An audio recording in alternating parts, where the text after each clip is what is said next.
Hello, my name is Brian Wang, and my Capstone project is based on my internship at the Harm Reduction Service Branch, Department of Health. My Capstone project is about the sexually transmitted infection action toolkit that I created for Hawaiian medical professionals. The action toolkit consists of 12 infographics that tackle a variety of topics including antibacterial resistant gonorrhea, a billing guide, information on expedited partner therapy, providing sexual health services to LGBTQ plus patients, and reasons why to screen for STIs. This action toolkit is a centralized hub of information on STIs for providers and their patients. The purpose of the STI Action Toolkit is to provide a simple and effective way to refresh providers on STI-related information. Neglecting this often translates to the provider redirecting patients to a specialist when they can diagnose and provide solutions on the spot. Providing easy-to-digest material that providers can read and hand out will lessen the burden on specialists and nonprofits and free up room for patients that require it more. The theoretical background around action toolkits is how well it uses knowledge transfer tools. KT tools for short are based on how well the action toolkit probably informs, shares knowledge, builds awareness, change practices, change behaviors, etc. Examples of this are templates, guidelines, and programs. Criteria to assess KT tools should be based on a clear logic, evidence of its effectiveness, a conceptual framework, and built with conceptual barriers in mind. What makes a good toolkit? Number 1, a description of their purpose. Number 2, components that are rigorously developed and backed by high-quality evidence. Number 3, comprehensive delivery methods and implementation processes. Number 4, a rigorous evaluation plan and study design that can help explain change. Orthopedic surgeon Justin Barad explains in simple terms that there's just too much to learn and too little time to learn it.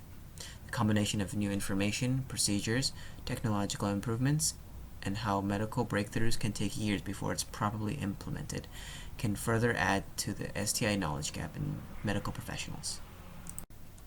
One of the largest reasons to educate medical professionals is to reduce any barriers, preventing quality treatment and knowledge about STIs to patient. Barriers include language and comprehension, ethical differences, lack of time or training, one's mother or partner, fear of embarrassing the patient, and medical professionals failing to give safe sex advice on the first encounter. Hawaii now ranks 14th in the rates of syphilis among the 50 states. The highest rates of chlamydia was found among Black, Native Hawaiians, Hispanics, and American Indians.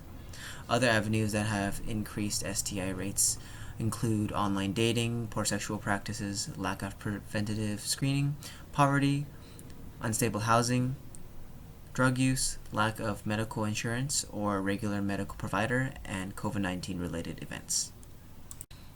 The STI Action Toolkit will reduce the stress of the nonprofit organizations, family-owned, and specialized clinics.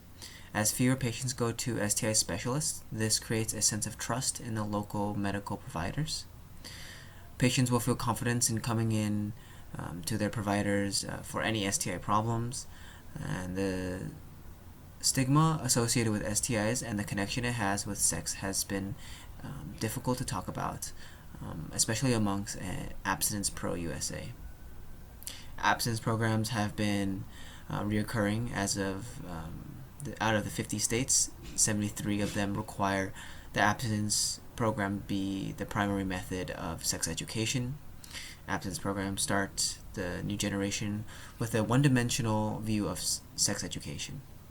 It creates a harsh line between good and bad when learning how to perform safe sex. Relationships building between provider and patients can further connect the community in terms of making the patient feel a sense of trust and quality care.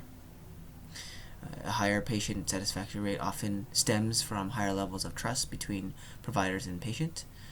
The Action Toolkit collects data from reliable and peer-reviewed articles to ensure quality data. Cultural competency is important because the approach to communicating information to your patients and family members can determine whether they stick to a regimen or lose trust in the health provider and their instructions. Not only do medical professionals need to be culturally competent, but the staff as well.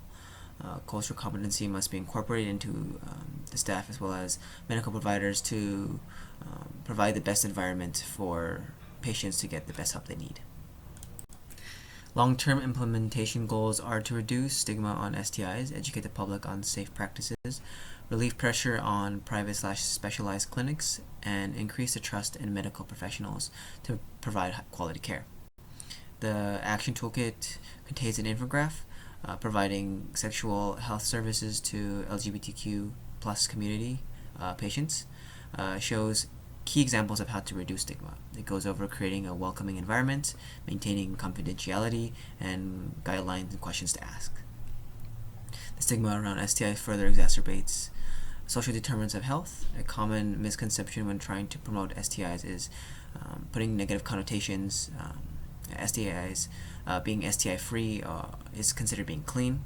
The intention behind using these words, clean and dirty, puts blame on the individual and further playing into the STI stigma.